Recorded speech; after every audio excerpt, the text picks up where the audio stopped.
भाऊ, मैंने जम्मू कश्मीर पर जो प्रधानमंत्री नरेंद्र मोदी ने बैठक बुलाई थी, उस पर 3 एपिसोड किए हैं। और अलग अलग जो विशेषज्ञ हैं जम्मू कश्मीर के मामलों के भी, रक्षा से जुड़े हुए भी, उनसे जानने और समझने की कोशिश की है कि इस बैठक का मतलब क्या था। और टाइमिंग को लेकर के, मुद्दों को लेकर के, और उन्हीं नेताओं को बैठक में बुलाना जिन्होंने इस तरह के बयान दाग दिए थे कि कोई तिरंगे झंडे को कंधे पर उठाने वाला नहीं मिलेगा। इस तरह के बयान के खून की नदियां बह जाएंगी।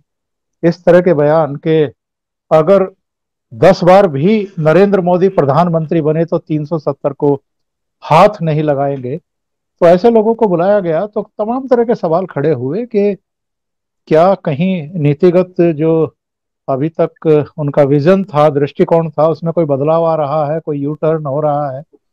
पाकिस्तान से लेकर के तमाम दुनिया के देशों ने उस पर कई तरह के सवाल खड़े किए।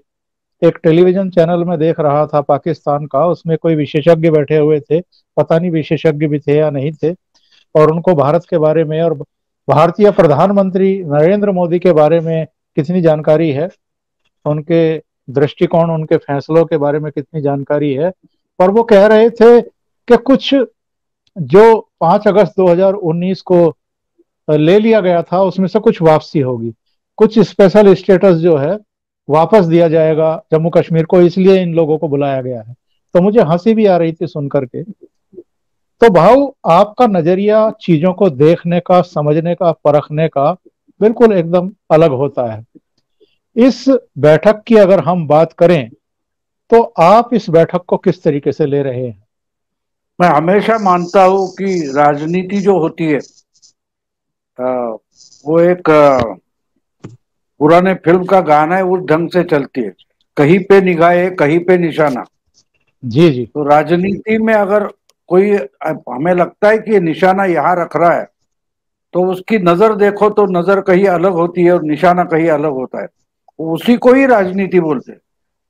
जी जी। जिनको ये समझ में नहीं आता, वो अगर विशेषज्ञ बन जाए जी तो हमको समझाने के बजाय हमें उन्हें समझाना पड़ता है, जी। जी क्योंकि उनको पता ही नहीं होता वो क्या बोल रहे हैं।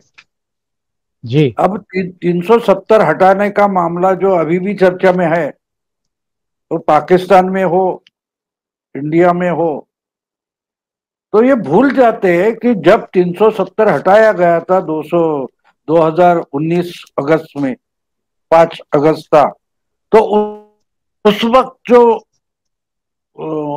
मामला चल रहा था और घटनाएं हो रही थी, वो अगर समझे हम, तो हमें पता जी चलेगा कि इस वक्त भी अगर कश्मीर पर चर्चा चल रही है, तो उसकी बात सीधी है कि कश्मीर पर कुछ होने वाला नहीं। बड़ा कुछ होने वाला है, लेकिन कश्मीर में नहीं, बंगाल में होने वाला है। ऐसा मुझे जी। लगता है, मुझे गट फीलिंग जो है वो कहती। जी जी। तो इसी को मोदी की रणनीति राजनीति बोलते हैं। मोदी की राजनीति कब होती है और रणनीति कब होती है, इसका जिनको पता ही नहीं है उनको आजकल विशेषज्ञ बोला जाता है। तो इसलिए मुझे सही कह रहे शक हैं। है, इसलिए मुझे शक है। तो मुझे लगता है कि कश्मीर पे कुछ होने वाला नहीं। हाँ, इनको बुलाया, न्यूट्रलाइज कर। महबूबा मुफ्ती भी बोल गई कि क्या कॉर्डियली चर्चा हो गई, चर्चा डिस्कशन बहुत सौहार्द से हुआ। ये महबूबा मुफ्ती ने बोला, क्योंकि उनको पता ही नहीं चला कि भैया क्या हो रहा है। ये सुनते हैं कि महबूबा मुफ्ती फारूक अब्दुल्ला से नाराज हैं कि उन्होंने 370 का मसला नहीं उठाया, जबकि सबको पता है कि 370 का मसला तो इस समय सुप्रीम कोर्ट की सुनवाई के अधीन है। तो उस पर कोई चर्चा कैसे हो सकती है? और जो पाकिस्तान में भी सो कॉल्ड विशेषज्ञ कह रहे थे कि शायद स्पेशल स्टेटस का कुछ अंग जो है वापस लौटाया जाएगा। जो मैंने कहा भी शुरू में भाऊ, कि ऐसा लगता है वो लोग प्रधानमंत्री नरेंद्र मोदी के व्यक्तित्व से भी और उनके कामों से भी, उनके विजन से भी परिचित नहीं है। तो क्या अभी तक महबूबा मुफ्ती भी नहीं है क्या? अब तो उनको अंदाजा हो जाना चाहिए था अब तक तो। नहीं, इनको पता ही, देखिए मोदी की राजनीति अगर समझनी है तो अकेले मोदी नहीं, मोदी मोदी यानी एक टीम है, उनको समझना पड़ता है। उसमें अमित शाह आते हैं, अजीत डोभाल आते हैं, जयशंकर आते हैं, और बहुत सारे हैं जो आपको उनकी नाम तक मालूम नहीं। और बहुत सारे मिलकर एक मसाला जो बनता है ना, तो उसमें सिर्फ मिर्च नहीं होती, उसमें सिर्फ धना धना पाउडर नहीं होती, धनिया पाउडर नहीं होती, इसमें अलग अलग होते हैं, अलग अलग होकर जो पीस कर बनता है वो मसाला, उसको मोदी नाम दिया जाता है, मोदी ब्रांड है, मोदी एक पर्सन नहीं है। तो हमको हर आदमी क्या क्या, अभी डोभाल क्या कर रहे इस पर इनको पता नहीं है, इनको पता ही नहीं डोभाल क्या कर रहे, इनको पता नहीं अमित शाह क्या सोच रहे। तो अकेले मोदी आपके सामने आके बैठ गया, आपसे फोटो निकाली, आप खुश हो गए, आपको चाय पिलाई, निकाल दिया, उसके आगे मोदी कुछ भी बोले नहीं है। ये अपनी तरफ बोल रहे, मोदी ने ये कहा, मोदी ने वो कहा, गवर्नमेंट ने ये कहा। और देखिए, जिनके बारे में बीजेपी 2 दशकों से बात कर रही है, वो पंडितों को इससे अलग रखा गया, और पंडित भी, कश्मीरी पंडित जो है वो भी गुस्से में आ गए। तो इसके उसको बोलते हैं कि ड्रामेटिक माहौल पैदा करना, खड़ा कर देना, कि सबकी नजरें कश्मीर पर निकल जाए, और खुद कश्मीरी जो कल तक खून की नदियां बहा रहे थे, और आज हम न्यूट्रलाइज हो गए।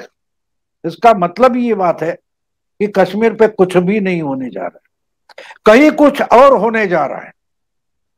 आपको एयर स्ट्राइक की बात बता दूं, एयर जी। स्ट्राइक जब हुआ था उस वक्त 4 जगह से हवाई जहाज, हमारे एयरफोर्स के हवाई जहाज जो है, जो चार चार जगह से उड़े थे, और पाकिस्तान मिलिट्री या उनके रडार को पता ही नहीं चल रहा था किसके हमारी ओर आ रहे हैं।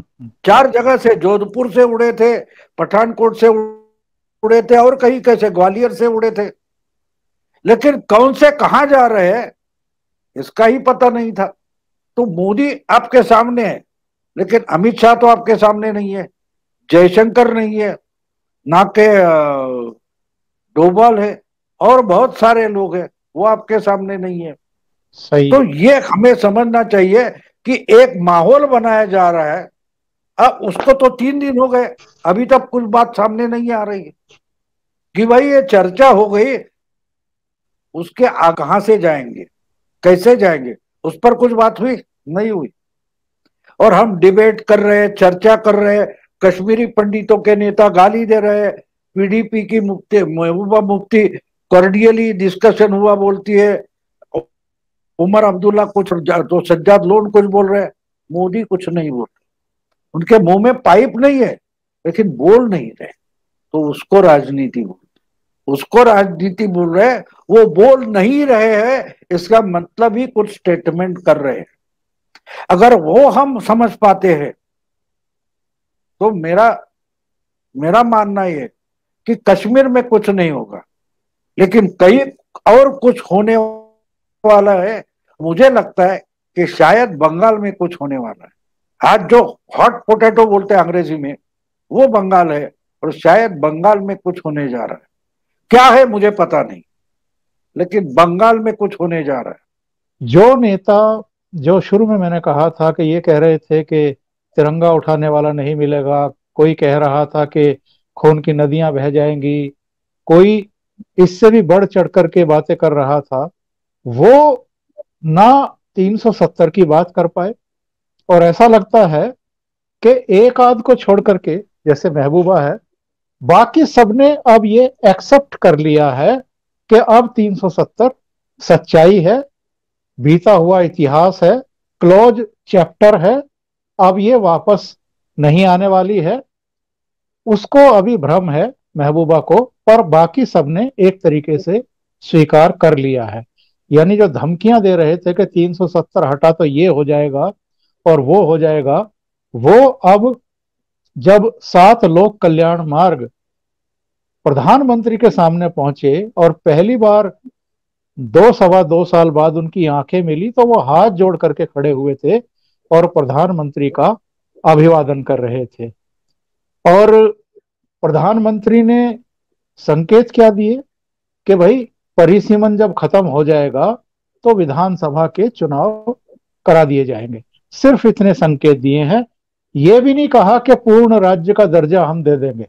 उन्होंने अपनी तरफ से ऐसा कुछ नहीं कहा है। बाकी नेताओं ने जरूर कहा है।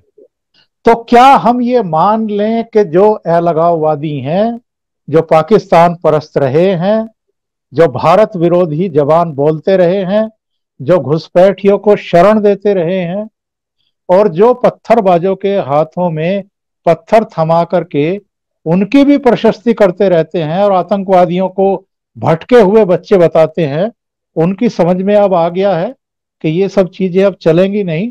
और जितना दिल्ली से या प्रधानमंत्री नरेंद्र मोदी की तरफ से उनको मिल रहा है, यानी चुनाव करा दिए जाएंगे, बस इतना कहा गया है। पूर्ण राज्य का भी आश्वासन नहीं दिया गया और उसी में वो खुश होकर के वापस लौट गए, ये कह करके कि बड़े सौहार्दपूर्ण वातावरण में बैठक हुई है। फिर से मैं आपको एक फिल्म की कहानी जो थी उसका रेफरेंस दे दूंगा, क्योंकि एग्जैक्टली उसी सिचुएशन में ये मसला हो गया। पड़ोसन नाम की एक फिल्म थी जो महमूद नाम के कॉमेडियन थे उन्होंने निकाली थी। उसमें उन्होंने एक मद्रासी कैरेक्टर किया था, किरदार किया था। तो वो और पंजाबी सुनील दत्त ने दिखाया था, और वो दोनों, वो हीरोइन है, उस पर प्यार करते हैं, उसका ये। तो ये तो सुनील दत्त जो था भोला, वो तो बड़ा पहलवान था और पुरानी सोच का वगैरह वगैरह था। तो 25 साल तक ब्रह्मचारी रहना चाहिए, 25 ऐसे उसकी कैरेक्टर है उसका। तो उनका सामने आमने सामने आता है तो ऐसा हाथ दिखाकर बोलता है आ जाओ। तो महमूद जो मद्रासी बना है वो बोलता है बोला आगे मत आना, बोला आगे मत आना। देखो बोला यानी बोला तो आगे आता रहे, वो पहलवान हुए आगे आ रहे हैं, और ये उसको धमका रहा है, देखो आगे मत आना, बोला आगे मत आना। और फिर बोलता है तुम आगे आएगा तो हम पीछे जाएगा। जो परसों हो गया ना, आपको मिले तो वो क्लिप निकाल कर इसमें डाल दो, ये वीडियो में, तो लोगों को पता चलेगा कि क्या हुआ है। तुम आगे आएगा तो हम पीछे जाएगा। अब देखिए, खून की नदियां बहने वाली थी, 370 हटेगा तो इन्होंने 370 वापस लाने के बारे में कुछ बोला नहीं। जिस 370 और 35A के तहत स्पेशल स्टेटस हुआ था, वो तो स्पेशल स्टेटस की बात नहीं हुई। बिल्कुल। ये बोल रहे हैं कि एक राज्य का कम से कम दर्जा दे दो, यानी महाराष्ट्र है, बंगाल है, बिहार है या तमिलनाडु राजस्थान है, उसी दर्जे से हमको कम से कम एक स्टेट मान लो। इसका मतलब क्या जानते हैं आप? इसका मतलब यह है कि हमको पूरा का पूरा दिल्ली जैसा मत बनाओ केंद्र शासित। बिल्कुल बिल्कुल। नहीं तो चीफ मिनिस्टर कोई बनेगा लेकिन उसका तो केजरीवाल हो जाएगा। सही। वो बनेगा, नाम लगेगा चीफ मिनिस्टर, लेकिन कर सकता कुछ भी नहीं। करेगा तो लेफ्टिनेंट गवर्नमेंट ही गवर्नमेंट चलाएगा। आज की हालत देखो तुम, कश्मीर, जम्मू कश्मीर का मतलब दिल्ली स्टेट हो गया है। नाम तो स्टेट है, विधानसभा भी है, लेकिन उसके चीफ मिनिस्टर को कुछ अधिकार नहीं।